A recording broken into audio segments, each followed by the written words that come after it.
Isang maulan po na Miyerkules ng umaga sa inyong lahat. Latest weather update po muli tayo ngayon, July 26, 2023. Pero bago po ang lahat, pakiusap po, paki-like, subscribe, and pahit po ng notification bell para ma-update ko po kayo at ma-share na rin po natin sa ating mga pamilya at mga kakilala. So ito na nga po, no, ang bagyo po or super typhoon po ngayon is si Bagyong Igay, no, o tinatawag na rin pong killer typhoon Igay, ay muli pong namataan sa may layo pong 135 kilometers east of northeast of Apari, Cagayan, at ine-expect po natin, no, ito ay papalo po sa pinakamalakas niyang hangin sa loob lamang po ng ilang mga oras. Sa ngayon po, yung hangin po nito ay pumapalo na po ngayon sa 220 kilometers per hour. Pabago-bago pa rin po yan, posible po magbago yan sa loob lamang po ng ilang oras. At yung bugso po niya ay pumalo naman po sa 240 kilometers per hour.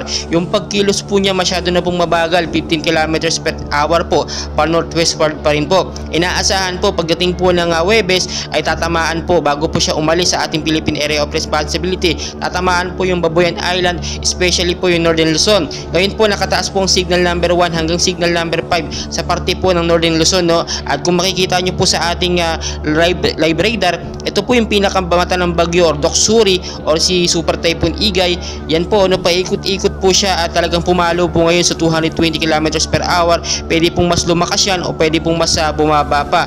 Ang kagandahan lamang po nito, no, tinumbok lamang po niya yung Northern Luzon habang papaalis po siya. Pero ngayon po talagang nakikita po natin, tinatawag po itong killer typhoon dahil masyado na po itong malakas. Hindi po nararanasan sa ibang parte ng Pilipinas, pero sa bandang Cagayan po, apektado po sila yan. Yung northeast of Apari po talaga, no, pumapalo po dyan hanggang signal number 5. Ngayon po, no, maging I'm ready po tayo sa mga posibilidad na mangyari dahil hirap pong i-predict ang galaw po at pabago-bago po talaga ang kondisyon ng bagyo or super typhoon na si Igay. Minsan po malakas ang kanyang hangin, minsan naman mahina, pabago-bago po. Pero ngayon nagme-maintain po siya sa 220 kilometers per hour. Ini-expect po natin paglipas lamang po ng ilang mga oras, posible pong mas lumakas pa ito or posibleng mas humina. Ngayon po yung direksyon po ng kanyang galaw, no, ay makikita nyo palabas na po, pero tinatamaan po ngayon yung Northern Luzon, which is bago siya umalis. Ini-expect po natin pagdating po ng Huwebes, tatamaan po yung Babuyan Island. So ito po yung isang ating latest source kung saan makikita nyo po ng maayos na yung pula-pula na yan, yung may dilaw po na yan, halos kasing laki po ng bansang Pilipinas. Ito nga pong tinatawag natin na killer typhoon Igay or super typhoon Igay. Mas malakas po ito kumpara doon sa nakaraang bagyong si Dodong. Ngayon po, no, maging I am ready po tayo sa mga posibilidad. Yung mga mabababang lugar po, umiwas po kayo dyan.